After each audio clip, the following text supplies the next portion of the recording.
الحمد لله رب العالمين والعاقبة للمتقين ولا عدوان إلا على الظالمين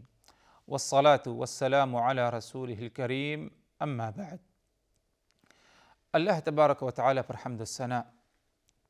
اور اس کے نبی کریم صلی اللہ علیہ وسلم پر بے شمار بے حد بے عدد درود و سلام کے بعد، محترم ناظرین،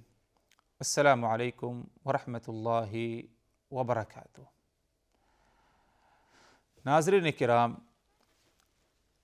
امثال القرآن کے نام سے اس سلسلہ وار پروگرام میں ہم آپ کی خدمت میں آج حاضر ہیں، اور آج کی اس نشست، اس ملاقات میں ہماری گفتگو کا سلسلہ جاری ہے دنیا کی مثال اس موضوع پر۔ گزشتہ دو نشستوں میں آپ حضرات کو بتایا گیا تھا سورہ یونس آیت نمبر 24 کے ذریعے کی اس آیت میں اللہ تبارک و تعالی نے دنیا کی مثال بیان کی، اور مثال اس طرح بیان کی کہ جیسے کہ اللہ تبارک و تعالی اپنے حکم سے آسمان سے پانی برساتا ہے۔ جب یہ پانی زمین پر اترتا ہے تو زمین اس پانی کو جذب کر لیتی ہے، اور جب زمین اس پانی کو جذب کر لیتی ہے تو اس کے بعد زمین پر ہریالی ہوتی ہے، یا کہیں پر اگر کوئی کھیتی ہے تو اس کھیتی میں کیا ہے، فصل نکل آتی ہے، اور زمین خوب زیادہ جب ہری بھری ہو جائے، خوبصورت ہو جائے، حسین اس کا منظر ہو جاتا ہے، اور اس وقت لوگ اس گمان میں مبتلا ہو جاتے ہیں کہ وہ اس زمین پر قابض ہیں۔ کسان اس گمان میں مبتلا ہو جاتا ہے کہ وہ اس فصل پر، اس کھیتی پر قابض ہے اور قدرت رکھتا ہے، لیکن اللہ کا ایک حکم آتا ہے، کوئی آفت، کوئی بلا، کوئی مصیبت آتی ہے جس سے اس کسان کے خواب پر، اس کی امیدوں پر پردہ ڈل جاتا ہے، پھر جاتا ہے، اور اللہ کے حکم سے اس ہری بھری زمین کو ختم کر دیا جاتا ہے۔ اس طرح ختم ہو جاتی ہے کأن لم تغن بالامس، جیسے کہ کل ادھر کچھ موجود ہی نہیں تھا۔ تو یہی مثال کیا ہے، دنیا کی ہے کہ دنیا اگر کسی کو حاصل ہو گئی تو اس دنیا کے حصول کے بعد بہت زیادہ خوش فہمی میں انسان مبتلا نہ ہو، بہت زیادہ دھوکے میں نہ پڑ جائے، کیونکہ وہ دنیا ہمیشہ رہتی نہیں ہے۔ جس طرح فصل ہمیشہ نہیں رہے گی، اسی طرح دنیا ہمیشہ نہیں رہے گی۔ ایک وقت ایسا آئے گا کہ دنیا آپ سے بغاوت کر کے چھوڑ کر چلے جائے گی۔ اللہ کا کوئی حکم آئے گا کہ دنیا آپ سے چھن جائے گی، یا اللہ کا یہ بھی حکم ہو سکتا ہے کہ اس دنیا سے آپ کو الوداع کہنا ہوگا، اور اس دنیا کو آپ کو چھوڑ کر کیا ہے، جانا ہوگا۔ تو ہمیشہ رہنے والی چیز دنیا نہیں ہے۔ اسی لیے اس مثال پر ہمیں بار بار فکر کرنے کی،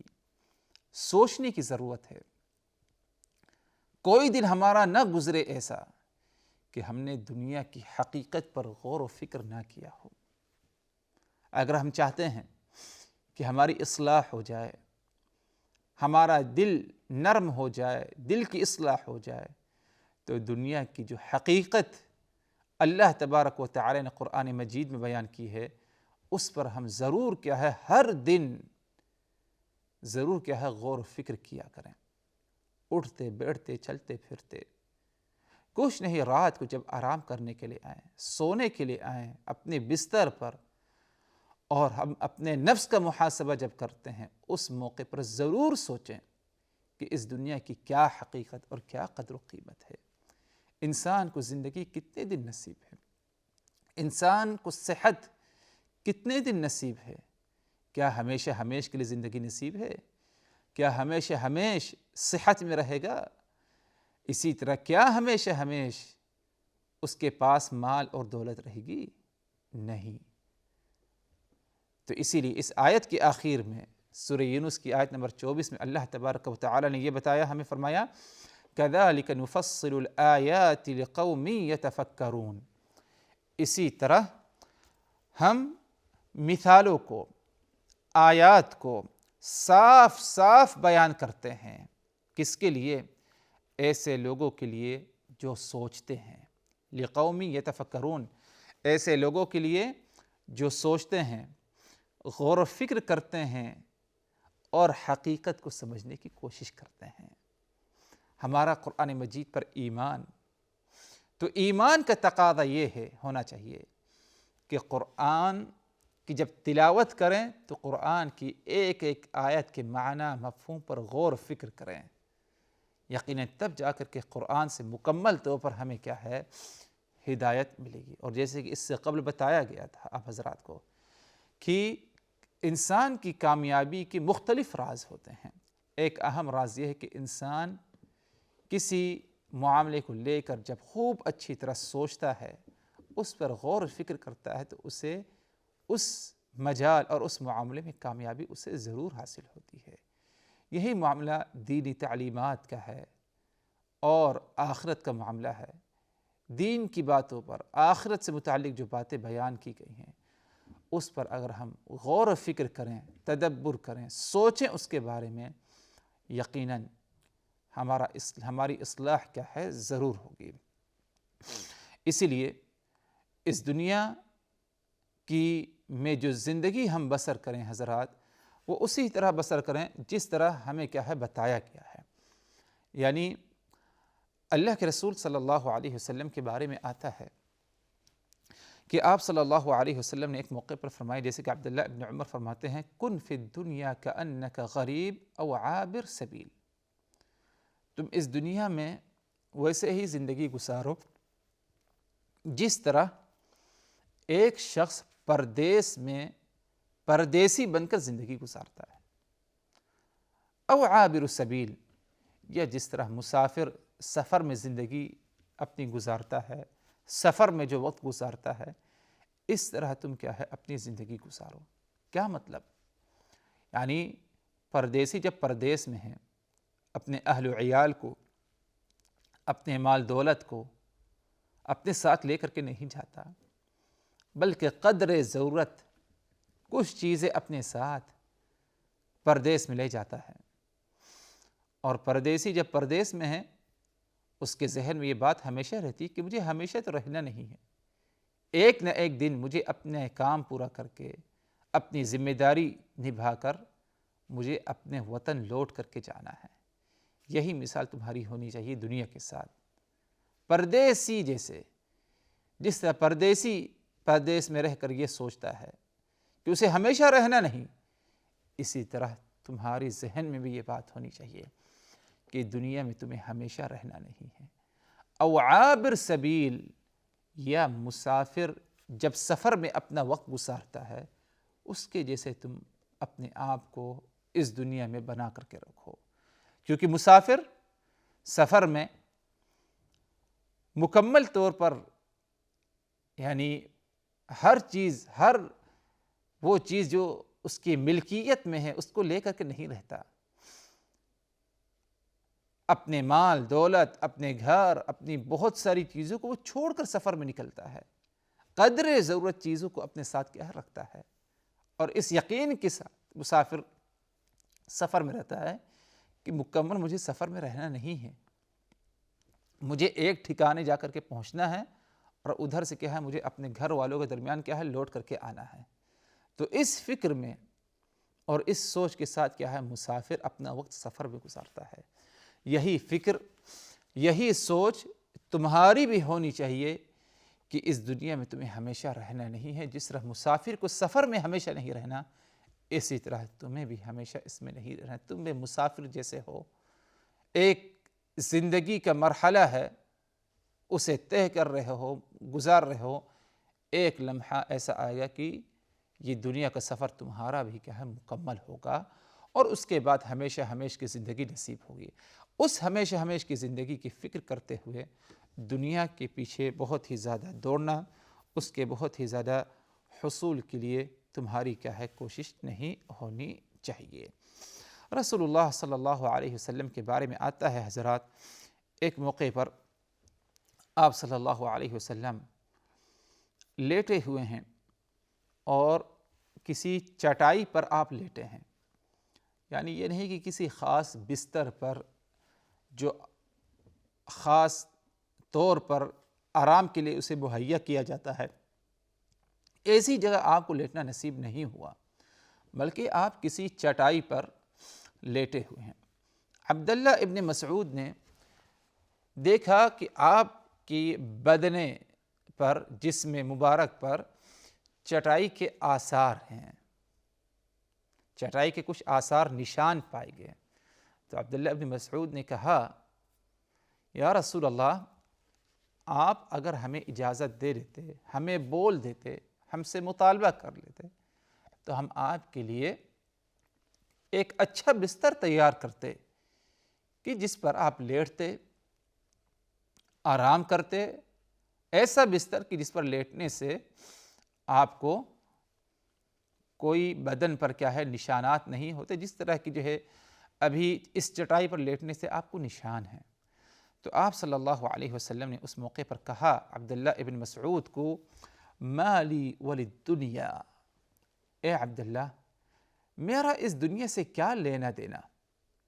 میرا اس دنیا سے کیا لینا دینا ہے، میرا کیا تعلق ہے؟ ما انا الا کراکب استظل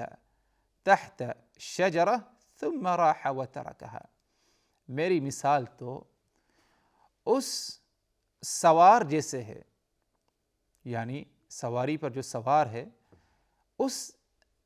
سواری پر سوار شخص جیسے ہے کہ جو گزر رہا تھا، دھوپ کے موقع پر، دھوپ ہے، اسے سائے کی ضرورت ہوئی، ایک درخت نظر آیا، اس درخت کے نیچے وہ لیٹ گیا آرام کرنے کے لیے، دھوپ سے بچنے کے لیے، کچھ دیر آرام کیا، پھر اٹھا، بیدار ہوا، وہ اپنی سواری پر سوار ہوا اور اس درخت کو، اس سایہ کو ادھر ہی کیا ہے چھوڑ کر کیا ہے وہ رخصت ہو گیا۔ یہی مثال میری دنیا کے ساتھ ہے، جس طرح وہ ہمیشہ، وہ مسافر ہمیشہ اس درخت، اس سائے کے نیچے نہیں رہا، چھوڑ کر چلے گیا، اسی طرح اس دنیا میں ہمیشہ مجھے نہیں رہنا، اس دنیا کو مجھے چھوڑ کر جانا ہی ہے۔ تو اتنا زیادہ، بہت ہی زیادہ آرام اور عیش و عشرت کی زندگی گزارنے کی کیا ہے، کیا ضرورت ہے؟ غور کریے کہ نبی پاک صلی اللہ علیہ وسلم نے دنیا کی حقیقت کو کس طرح سمجھا، لیکن اس کے باوجود، یعنی اس تنگی میں تھے آپ صلی اللہ علیہ وسلم، بلکہ مزید آپ کی سیرت کا مطالعہ کیا جائے، آپ کی سیرت کو اٹھایا دیکھا جائے تو اور بھی بہت ساری مثالیں ملتی ہیں کہ آپ کے گھر میں کئی کئی دن ہو جاتے، آگ نہیں جلتی کھانا بنانے کے لیے، اور کھانا آپ کا صرف، جیسے کہ ماں عائشہ رضی اللہ عنہ فرماتی، گھر میں صرف اور صرف کھجور اور پانی ہوا کرتا تھا۔ یعنی اس قسم کی بظاہر جو تنگی، دنیاوی تنگی میں آپ نے زندگی گزارا، لیکن اس کے باوجود آپ صلی اللہ علیہ وسلم کو قلبی راحت نصیب تھی۔ آپ کو یہ قلبی راحت کس لیے نصیب، سکون اور اطمینان جو اس دنیا میں آپ کو حاصل تھا، یہ کس لیے حاصل تھا؟ کیونکہ آپ نے اس دنیا کی حقیقت کو سمجھا۔ اسی لیے حضرات، اگر دنیا کی حقیقت کو انسان جب سمجھ لے اور جتنا زیادہ دنیا کی حقیقت کی گہرائی میں جائے گا، دنیا کو سمجھے گا،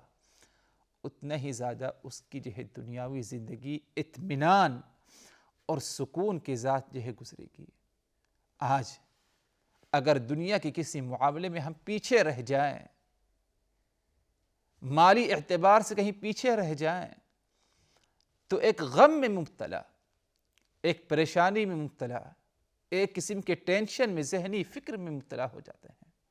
برابر نیند نہیں، برابر کھانے پینے کا من نہیں کرتا۔ یہ سب کیوں؟ کیونکہ دنیا کی کوئی ایک چیز ہم سے کیا ہے رہ گئی، کوئی ایک معاملہ ہم سے رہ گیا، ہم اس سے پیچھے رہ گئے۔ تو دنیا کے پیچھے جتنا زیادہ انسان دوڑے گا، جتنا اسے اہمیت دے گا، اتنا ہی زیادہ یہ دنیا اسے غم اور پریشانی میں مبتلا کرے گی۔ لیکن جہاں انسان اس دنیا کی حقیقت کو سمجھے اور دنیا سے بقدر ضرورت فائدہ اٹھائے، اتنا ہی اسے کیا ہے سکون اور راحت قلبی اسے کیا ہے نصیب ہوگی۔ نبی پاک صلی اللہ علیہ وسلم ایک واضح مثال، صحابہ کرام بھی ایک بہترین مثال ہیں اس معاملے میں، جنہوں نے نبی پاک صلی اللہ علیہ وسلم سے سیکھا اور دنیا کی حقیقت کو سمجھا۔ ان کی زندگی پر غور کریے، کتنا زیادہ اس دنیا میں اطمینان اور سکون کی زندگی اسے کیا ہے انہیں نصیب تھی، بلکہ اپنی جان سے بھی ان کو کوئی خاص محبت اور لگاؤ نہیں۔ جہاں اللہ کے نام اور اللہ کے لیے لڑنے کی ضرورت ہو، جان کو خطرے میں ڈالنے کی ضرورت ہو، فوری طور پر آگے بڑھتے بغیر کسی فکر کے، بغیر دنیا کے فکر کے، بغیر اپنے اہل و عیال کے فکر کے۔ یہ سب کیوں؟ کیونکہ دنیا کی حقیقت کو کیا ہے انہوں نے سمجھا۔ لیکن حضرات، اس کا مطلب یہ نہیں کہ انسان مکمل طور پر دنیا کو ترک کر دے، بلکہ اپنی ضرورت کے لیے دنیا سمیٹے، اسے حاصل کرے، لیکن مکمل طور پر دنیا کے پیچھے لگ جانا اور اول اور آخر وہی سمجھنا کامیابی کا ذریعہ، یہ کیا ہے انسان کے لیے باعث نقصان ہوگا۔ اسی لیے اللہ تبارک و تعالیٰ نے فرمایا وَابْتَغِ فِي مَا آتَاكَ اللَّهُ الدَّارَ الْآخِرَةَ وَلَا تَنْسَ نَصِيبَكَ مِنَ الدُّنْيَا۔ قارون کو حکم دیا گیا کہ اللہ نے تمہیں اتنا زیادہ خزانہ اور مال دولت دنیا دیا ہے، اس کے ذریعے اپنی آخرت بناؤ، آخرت کے لیے خرچ کرو اللہ کی راہ میں۔ وَلَا تَنْسَ نَصِيبَكَ مِنَ الدُّنْيَا، اور اتنا ضرور ہے کہ اپنے لیے کچھ حصہ ضرور اس میں سے کیا ہے لے لینا، مکمل طور پر کیا ہے دنیا کو ترک نہ کرنا۔ تو دنیا کی ضرورت ہے انسان کو، لیکن اتنا ہی حاصل کرے جتنے سے اس کا گزر بسر ہو جائے، اور اتنا ہی دنیا حاصل کرے کہ جتنے سے وہ اللہ کو بھولے نہ بلکہ اللہ کو یاد رکھے۔ تو اللہ تبارک و تعالی ہم سبھوں کو قرآن مجید میں جو دنیا کی مثال اور دنیا کی جو مقام و مرتبہ بیان کیا گیا ہے، کیا مقام و مرتبہ، کیا اہمیت ہے، کیا قدر و منزلت ہے،